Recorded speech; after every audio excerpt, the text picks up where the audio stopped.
Hey everyone, welcome to another episode of Get Jashed. Today I have with me Peter Brown.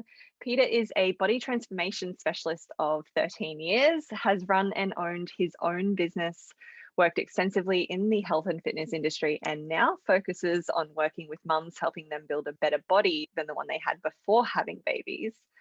And Pete has also recently made the big move from country New South Wales to Brisbane, so big change, and has just been appointed BDM at Prestige Fit, working to help mentor trainers and put systems in place to grow and better serve the customer base. So there is a lot of customer focus in A lot your of stuff. work. Yeah. Yeah, so thank you so much for joining me. Thanks for having me, Jess. Really excited to be on the show. Yeah, I I want to know, like, what was your motivation to get into health and fitness? Where did that start for you? Straight from the jugular. Awesome. Okay, so yeah, I would say that uh, my I've always really been involved in the gym. Like goes way back to like one of my very earliest memories is going to the gym at South Windsor, where I grew up in New South Wales, and uh, I'd either go in the crèche, which I hated, or I'd be on the floor with mum. And I loved that. I really did. So I'd watch her on the machines and I'd take the pins out and put the pins back in. And I was pretty involved with that. So that's one of my earliest memories. And then in high school, the typical sports kid that didn't really know where his career or where he should take his career after school kind of led me down the path of doing some vocational learning at school. Mm. It was by chance that I did a knee injury when I was in year 12, and then couldn't complete my certificate, and through some work experience got some work in the gym, and that's the rest is history, as I say. Yeah, it's it's it's interesting, but also nice that you had that experience of gyms as a kid. Like, I imagine your mum would have been a kind of role model in that way of getting to watch her work out and focus on Yeah, her body 100%. and her fitness and her health, and like especially in those formative years that would have made a huge difference. What Beyond that though, what was the languaging around health and fitness and bodies? What was that languaging like growing up for you? So I would, another memory that I had. So we grew up in a split family, and mum, mum and dad had a horrific custody battle, and uh, when we weren't with her, she would spend hours in the gym, and she'd admit that to us. Mum actually gave me a calorie pocketbook when I was Oh wow. like 9 or 10. Yeah, so uh, it wasn't as if that was like the best upbringing, right? But Mm. that's kind of the languaging that I had around uh, body image from a young boy. So as soon as I got into high school, I wanted to look awesome so I could get the girls, and that's kind of where I started getting that passion, that internal drive to lift weights. I was bullied throughout primary school. Um, I I had a couple of experiences in primary school where I would be wearing some really loose clothing from like Salvos or from Vinnie's, and my hips looked pretty big. They were big. I should actually say I was probably in a 34 at the size at the age of 10, 11. So I was a Right, big yeah. boy. So I had all of that, those hang-ups that I wanted to turn around in high school, and it was like a switch. In high school, I kind of did this whole 180 where I was the bullied kid and I turned into the bullier. I started playing football, and I found that I was good at playing football. So I did this whole 180. And that kind of led me down the path of lifting weights. And then as soon as I got that job in the gym, I looked at the biggest guy in the place. I said, I want you to get me ready for a bodybuilding comp. Mm. And so the very first half of my career was very focused on do whatever it takes, change your body shape, and look awesome. Mm. Yeah. Yeah. Yeah. What made the change for you from there? To now? Yeah. To like, Is that what you mean? what was the change for you from that focus on, I have to change my body shape, I have to look awesome, and like it's all about the aesthetics and like everything like that.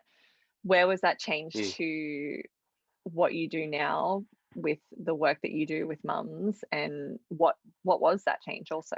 Like, because I know that there's been a Yeah. bit of a So change, but tell us. there's a massive, there's a massive change. I guess it all started when I was in my last year of the first time I kind of competed. So I found the biggest guy in the gym. I started doing bodybuilding comps, and I was doing them every 6 months. Mm. For the listeners who don't That's a really long know time. much about bodybuilding competitions, there's the lead up to a bodybuilding competition is anywhere from 20 weeks to 26 weeks. So that's about 5 or 6 months dieting, and you would diet. Oh, I would diet pretty hard, so chicken and broccoli throughout the week, and then on the weekend a cheat meal. So doing that and doing that from 17, 18, 19, when your friends are going out partying and eating at the Australian Pizza House that was just across the road from Red Square, a local club that we would go to.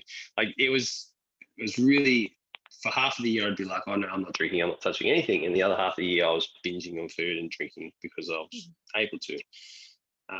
So I went through this yo-yo, and looking back on it, if I calculated all of the weight that I moved, whether it was gaining weight or putting weight or losing it, in a 3-year period, I moved about 120 kilos of body weight. It's no, and Wow. that's a lot of weight to move, especially for someone who got on stage at 85 or 80 kilos and would blow out to like 100 kilos, 102 kilos after competitions.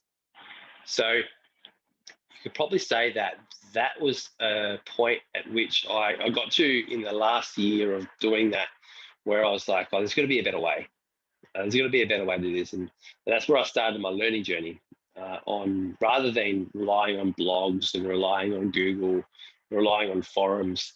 I seeked out a highly credited professional, and I wanted to learn everything there was to learn about nutrition.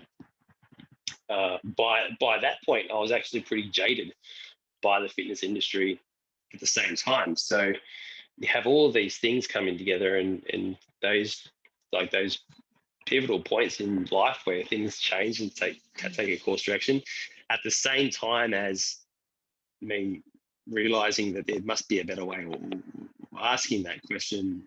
I had been fired from a job that I held in a gym down in Adelaide, and I did the move from Adelaide to country New South Wales, Dubbo, New South Wales. And I was done with personal training. I just wanted to find a desk job, but the only desk job that I could get was a desk job in a gym. So it was kind of ironic that It was like, I come fell on, back in into here. Yeah. yeah. So I fell back into working at a gym, but I was adamant I'm only going to work as the admin assistant at the desk. And so I was working as admin. I was learning all of this new cool stuff in nutrition, and that's where I met Isaac. That's where I met Isaac, and Isaac runs Prestige Fit, so there's He that was also connection. episode number 1 on the podcast. So, yep. Yep. So There's I a met Isaac, connection and here. there is, yeah. So I met Isaac there. We kind of did the same course, and in that course was a lot of business development, and it opened my eyes up to a career beyond what I had known before. So that's the point at which I learnt some more about nutrition, learnt some more about business, and kind of decided it's time to give it a red hot crack. Mm. So in between that period, I was looking at buying the gym that I started working at with the help of my parents. That fell through. Through that process, I was posing as the gym manager because I was going to buy the joint, right? And the actual owner of the gym was in Orange, 2 or 3 hours away. So that's where I met Megan, my fiance, and we met because I was actually looking for instructors to work at the gym to help with the timetable. So we met there, and that's where my journey took a body transformational journey, one focused on health, energy levels, and body shape. So improving all three areas rather than just focusing on the one. And that message really resonated with me because of my experiences with bodybuilding. I would diet and then I'd have a cough, a persistent cough for like 3 months that I wouldn't be able to kick. And I'd be taking all of these olive leaf extracts, hoping and praying that this thing would, will fix me, will save me. But the underlying problems were I was just, sleep deprived, run down. I was over exercising, and all of this stuff. So you can kind of almost say that I'm a bit of a female when it comes to how I diet and exercise and treat my body. And I don't mean that in a derogatory way. I mean that in there's a feminine energy around the way I perceive my body. I've been told that. Yeah, but like I think that's important because what I see, like from my perspective, like just from what you've shared here of your journey at this stage is like you had your mum who sounds like she was going through some shit, so that's fair. And like very focused on calories. And I imagine that might have been somewhere ish around the time of like the heroin chic, like the very like the being very, very thin and skinny was the ideal. Yeah, it was the quote unquote ideal, it doesn't like no matter how unhealthy that is. So I imagine it was 90s, late 90s. Yeah, so like I imagine that would have, even for a boy, like not just as a like for a young girl, but even for a young boy around that to have that kind of influence, that would make an impact. And then to move into your own journey of like the yo-yoing with the bodybuilding and the cough and everything, which like I mean olive leaf extract works great when it's an infection, when it's viral, but not when it's about like like lack of nutrition or sleep or anything like that, right? So it's the way you treat your body now. How do you mean in that feminine sense, actually? Can you clarify that? Like I'm not fighting. Yeah, so no, that's cool.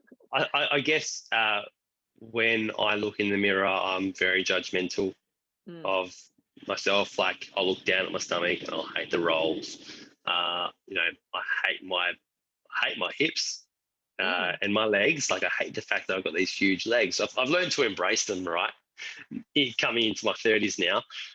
But like born with these big Maltese legs, I was kind of like, oh my, I fill out jeans really well, which that's a whole another conversation. But I still catch myself looking in the mirror, looking at the way I see myself in clothes and that kind of thing. So yeah, that's what I mean.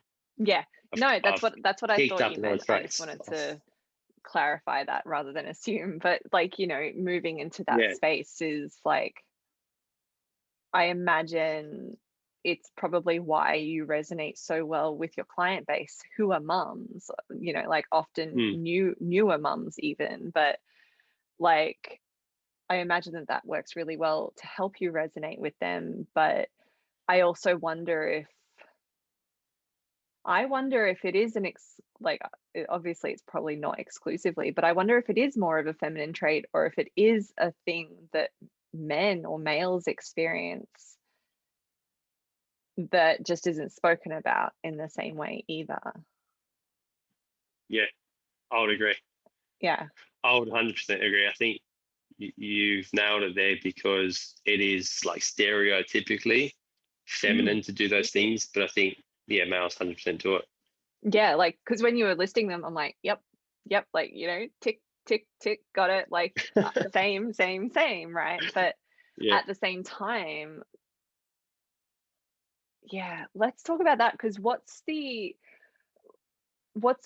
experience that you've had with, like, the perception of men with body image issues? Have you had any experience there? Or body image concerns, rather than issues, but concerns. Yeah. I think I've never been a boy's boy. Even though you played So, footy.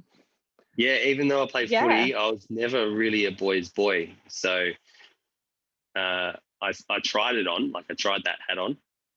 Yeah, like, how does this fit? What does it feel like? Does it give me coverage? Yeah. Yeah, but I always come back to having a lot of friends who are girls. I'm surrounded by girls. I've got two beautiful girls. I've got my fiance. I resonate really well with women, and my client base has always been women and gay men.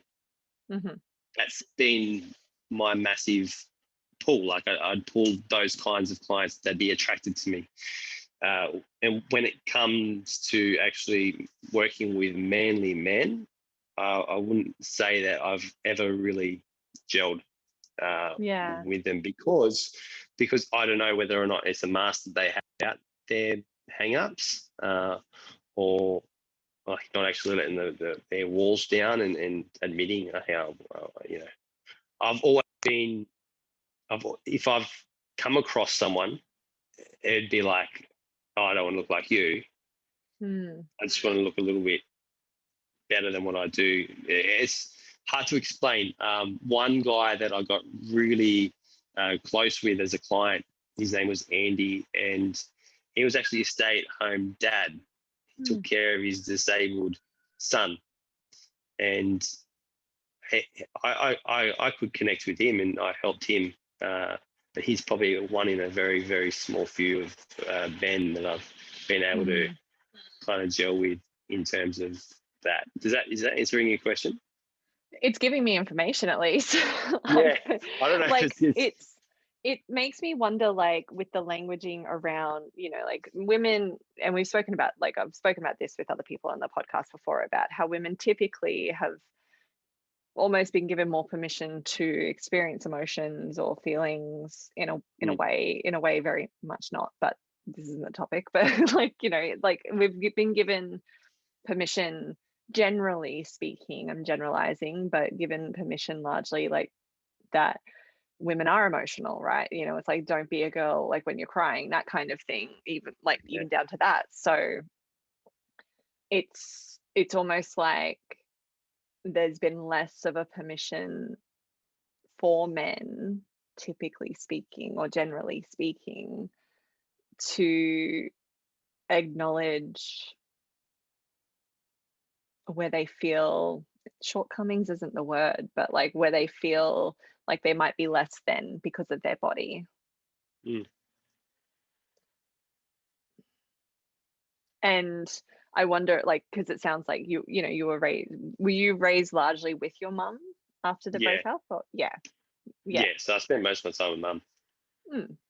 So it sort of makes sense that there is this different kind of body awareness as well that can happen, like, or motivation, or Yeah, um understanding of in the I think body. mum gave me a lot of permission to express emotion, Yeah. because she expressed so much emotion to me. I was the oldest son, Mhm. so being the eldest son, I I knew everything, Yeah. and I was the man. I was the man in the house. I probably knew too much, Yeah. uh, but it shaped me, and kind of got to where I am today. But yeah, I think I did get given that permission. But it's funny because then getting into my relationship with Megan, this masculine veil was shrouded over me, and I've experienced a lot of communication issues with me just not expressing my emotion. So it's as if I was, as soon as I was in that relationship, as soon as I started that relationship with Megan, I adopted some of the traits that I'd seen in mum's past, and I've even caught myself adopting those traits as well. So yeah, that's just a little bit of a realization that I'm having right now as I'm speaking. You're welcome. Yeah. But it's almost also as if you're a multifaceted human who, like us all, like we're all a little bit complicated when we're not necessarily just like, I'm this and that's it, you know, like it depends. No. These things show up differently in our different relationships because they're kind of catalysts for those things. So like your romantic relationship with Megan is like, with your fiance, is showing you a different version of you that then goes, oh, okay, here's a different way that I view masculinity almost. Or, you know, it doesn't have to be about your body as such, but how I view emotions, or what masculinity is, or what that means, or how I communicate. Whereas I know that you communicate really well. Yeah. Otherwise, you know, like in other scenarios, like in work scenarios, I know that you communicate really well. Oh, or, we work, we've, and even in my relationship, like communication has been the massive focus, and I've broken down a lot of my walls too, and my behaviors and patterns too. So I would say that, yeah, communication is something that I'm always working on, and being aware of it and so forth. Yeah. Yeah. That's really cool. Have you found that those little like learnings about yourself in other areas has impacted impacted the relationship with your clients who are predominantly female, right? Like, has it impacted, has it helped or shifted, or how is that? Yeah. So early in my career, even though like I was brought up single mum, and I saw her throw herself into fitness and health, nutrition, not so much like the health, she didn't get that byproduct. Then I did the same thing. I guess I expected everyone to do that, like be able to do that. Like if you want to change your body shape, you should just be able to just do it, like exercise and eat well. How freaking hard is that, right? Really hard. But yeah, that's right. Like, and that was my attitude, my first half of my career, and then after probably 6 to 7 years, Megan fell pregnant. We had loads, and that was a learning experience. I had young sisters from 11 and 13, so I kind of knew what having a baby was like. I was comfortable with that, but having a baby from minus 9 months and seeing the baby grow and my mum's body change, and mum being a person you are romantically involved in and that you love and you care for, and then seeing the process after that, where mum is a milk machine, mum is just got this baby attached to her, and as a dad you can't do much, especially for that first 8-9 months. That was like, okay, no, you can't just eat and exercise and change your body shape. Like, there's more to it than that. Right. Oh, okay. Yeah. Yeah. So and logically I knew that, but emotionally I didn't. And I think that was a big turning point in my career and my ability to be able to communicate with my clients, because now I've walked in their shoes, not literally walked in their shoes. I haven't given birth and I'm not a mum, but I've proverbially, I've witnessed their shoes. Yeah. And Megan got quite sick. So Megan was diagnosed chronic fatigue about 18 months postpartum. So we were kind of racking our brains. I was racking my brain because all the textbooks and everything that I knew told me that she should be fit as a fiddle and healthy. Like, she was eating more nutritiously than any other mum that I had encountered. And she was exercising consistently, not over exercising. But she went to the doctors, and the doctor said, well, you've got severe anemia. You need to go straight to the hospital and get an iron infusion. And it was kind of like, whoa, hey, hang on a second. Like, you're eating more than your recommended daily allowance of iron. Why the hell are you low on iron? And that was a very scary part of our lives, because, you know, I was running a business. She wasn't getting any sleep.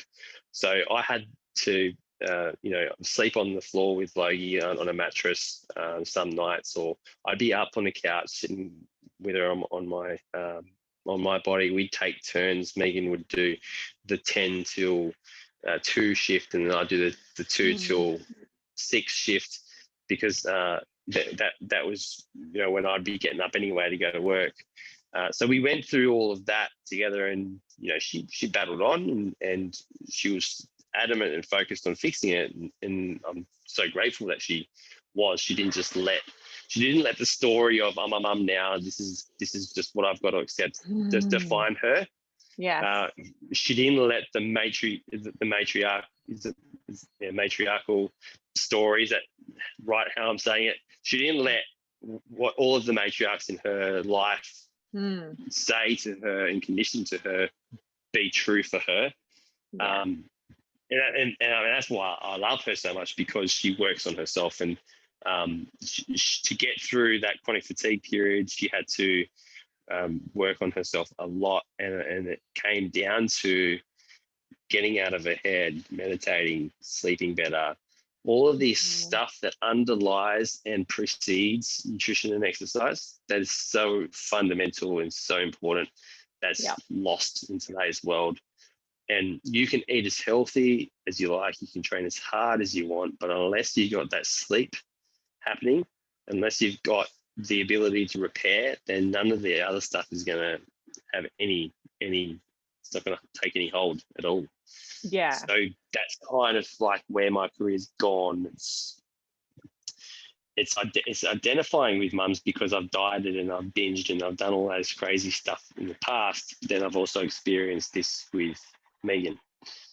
Yeah. So, I think it's also a beautiful, in a way, it's a beautiful experience as well, because you've gotten to almost build more empathy for like your mum clients, like where it's like before you're like, well, why can't you just do this, you know? And I imagine that you would have some kind of natural empathy anyway, but in that particular area there is a lot of messaging in the health and fitness world, but also in other areas of like, well, why don't you just do it? It's like, well, there's so much else going on, and it's not just like, often it's not excuses. And I'm glad that you also brought up, you know, like all the messaging from like, it's generational women messaging that can happen, where the stories of, and I don't know if this is that exactly for Megan, but like the stories of, you're a mum now, you don't get to take care of you, or you don't come first ever, or you just have to suffer through, or this is the new normal, and you know, this kind of tiredness is normal, you're a mum. Like, you know, there's so much wisdom that can be passed down, like from women to women to women, but there's also so much, like, so many things that aren't necessary or helpful or fair or allowing of women, especially mums or parents, to thrive, especially when the messaging is, well, you've just got to do it, you've just got to get on with it, you've just, you know, like all of the things, rather than pausing and going, hey, actually, no, like I'm doing things differently. And for you to get to witness that is a huge thing also. Like, that's a big deal. Yeah, it is. You know, and I'm grateful for that experience. Like, I think when it comes to the things that I see that hold everybody back, not just mums, everybody back, is the stories that they tell themselves, and the non-ability to ask whether or not that story, doesn't matter if it's true or not, but whether that story is helpful to them. If they can, if they can stop and pause, like you said, and say, I've been told this all my life, or I've picked this up from the people that I'm surrounded by. Is this story that these people, this environment is telling me true or not? True, yep. But is it helpful? No, let's discard it and let's create a new story. Like, yeah, that's, I think that's the biggest thing. That's the biggest thing a lot of people were held back by in everything. Absolutely. In every area, like you're right, not just women, men in like, especially in their own way, because like we mentioned before about like just the permissions that men have to typically have emotions, or to feel self-conscious about their bodies or anything, and kind of having to bottle that down a little bit. So it's just, I feel like that's like, it seems like that's a key part of your work also, is just highlighting that for people and going, hey, this is a different way you could do stuff. Yeah. Like what if you try it this way? Yeah, and I guess what I really liked about talking to you, Jess, about how you coach, is that your views are very similar to mine, in the way that rather than telling someone to do something, you and I suppose taking that traditional teacher role, you start to turn things around and ask better questions, and ultimately they come to their own decisions on what they need to do. And that's a big part of my coaching now. So where before I'd be like, okay, eat 6 meals a day, eat protein, carbs and fats in each meal, do X amount of cardio per week, do like, instead of saying this is what you need to do, it's like, okay, Rachel, where are you at right now? Oh, well, I'm getting woken up 2 or 3 times a night. I'm breastfeeding every it's like 2 hours on the hour throughout the day. There's no food in the fridge, right? I'm eating takeout when hubby brings it home. Like, they're all facts that need to be assessed before you can go and say, all right, let's go and jump on that next diet. Yeah. Because the gap between the two is huge. There's a huge gap. And rather than highlighting that gap and painting a really pretty picture around it, like Instagram does, where it's, you know, these beautiful fitness models with their nice little container meals, instead of painting a picture around that, it's kind of like, okay, well, where you are right now, what's 1% better than that? Okay, let's just get to there. Okay, and then we can determine what's the smallest thing that you can do that's going to have the largest impact. Like, you could do all these different things and you're not going to know what is going to actually, what if you go and do 100 things tomorrow and you change one thing, you have no idea which one of those 100 things changed that one thing. Yes. As well. So you end up working harder than you have to. So my whole philosophy is changed on, well, let's just do one thing, see what the result is, and then, is that useful? Yes or no? Delete or install. And you just keep going. Yeah. I think it's powerful because it, like, you're right. It's like, sometimes I'd love to just tell people what to do. Like, sometimes where I'm just like, okay, like, but it's a privileging people with their own process and their own decisions, but that, like, that privileging them with that empowers them, and that's when they actually follow through. Because like you said, like, you could give people like, this is what you need to be doing every day or every week, and this is how many times, and blah blah blah, but that's just then becomes something else for them to feel bad about not doing. Exactly. Versus, like you said, asking the questions and getting them to come to their own conclusions of what will work, even if it's something simple or simpler than, the whole weekly like checklist. If it's just something simpler, it's just like, oh, cool. And then they're like, sweet, fuck yeah, I can do this. And then they actually do it. Yeah. And they get so much more benefits out of it because it's their idea.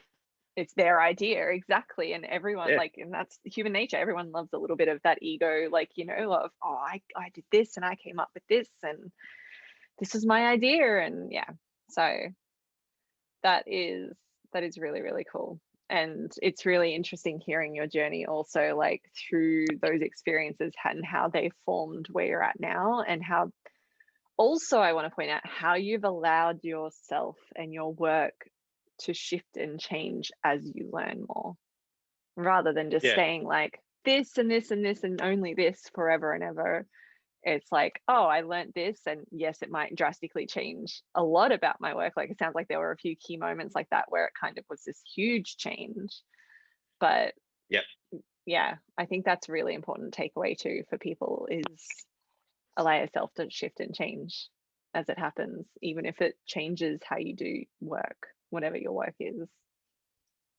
I think that in I'm moving more professionally now. I think for a lot of professionals out there, so you might be a personal trainer or a nutritionist or whatever it might be. I think there's a lot of confidence issues when it comes to being able to admit you were wrong, or being able to Mm. admit that a process that you used to follow has flaws.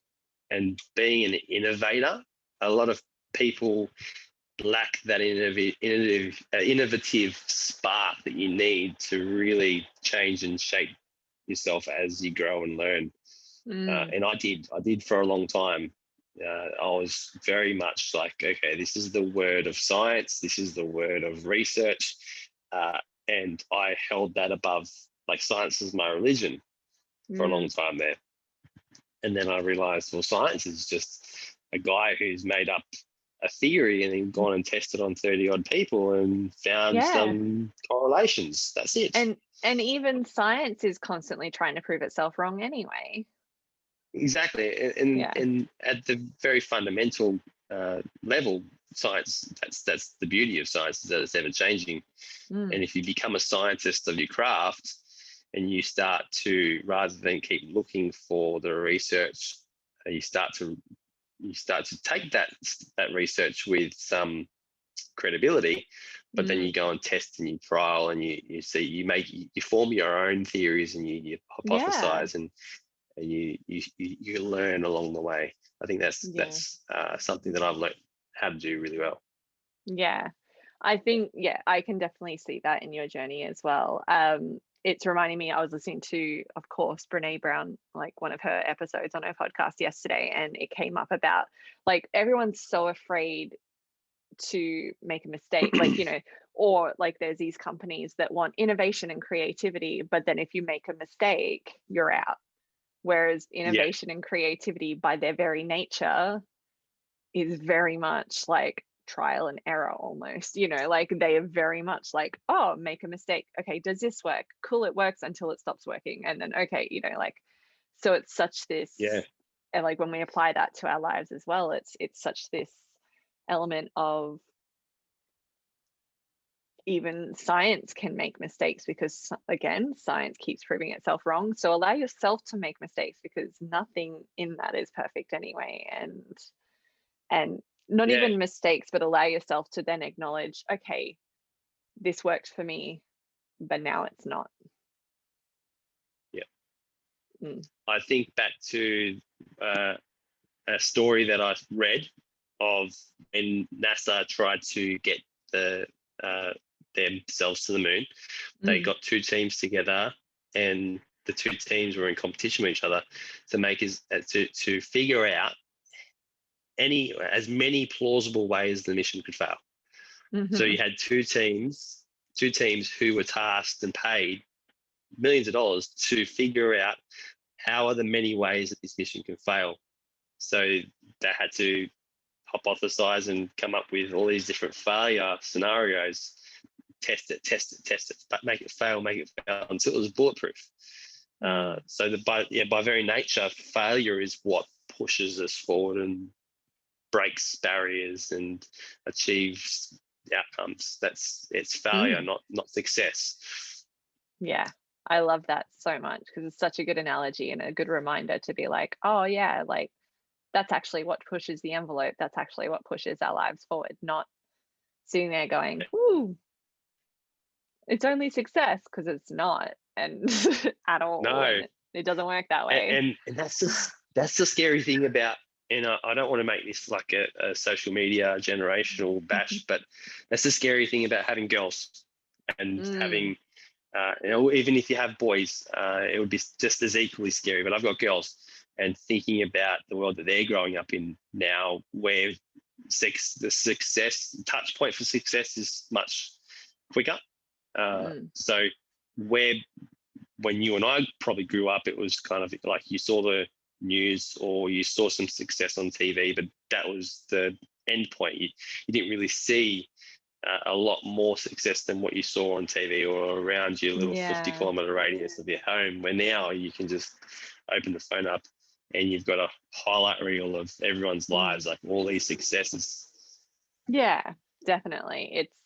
It's confronting, and it's a lot of comparative uh risk of comparison, really. But um I just quickly on that note, I feel like there's a turn coming also where people are starting to be more open and honest about the journey, and saying Yeah, like it's not this and only this and this out of nowhere. It's actually like people are sharing the journey along the way also. Like, so, they're like, I had like, groups that no one signed up for, like programs that no one signed up for, that kind of thing. So people are being yeah, more like, I feel like there is a turn that's actually sharing more in a healthy way that gives people more access to understanding that. Because like there's still issues with absolutely. success in those decades past, like pre social media. It was just more like mostly like white men executive, Yeah, kind of what the idea of success meant in the executive world, rather than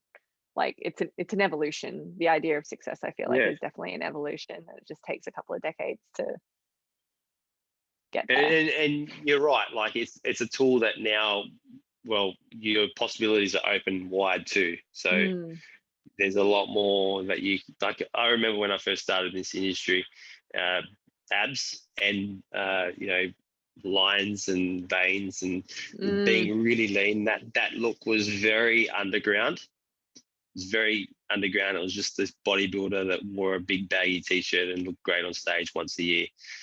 Or it was, same thing with supplements and stuff. Like those things were very underground, and now more and more people are adopting it. Whether it's bad mm. or good, there's more opportunities open Yeah, because and they you see more. yeah, and they get to then decide, do I want to take this opportunity or not?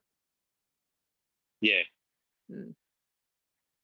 Well, we opened up cans of worms left, right, and I know. center. I'm like, okay, so where can people find you and follow you and your work?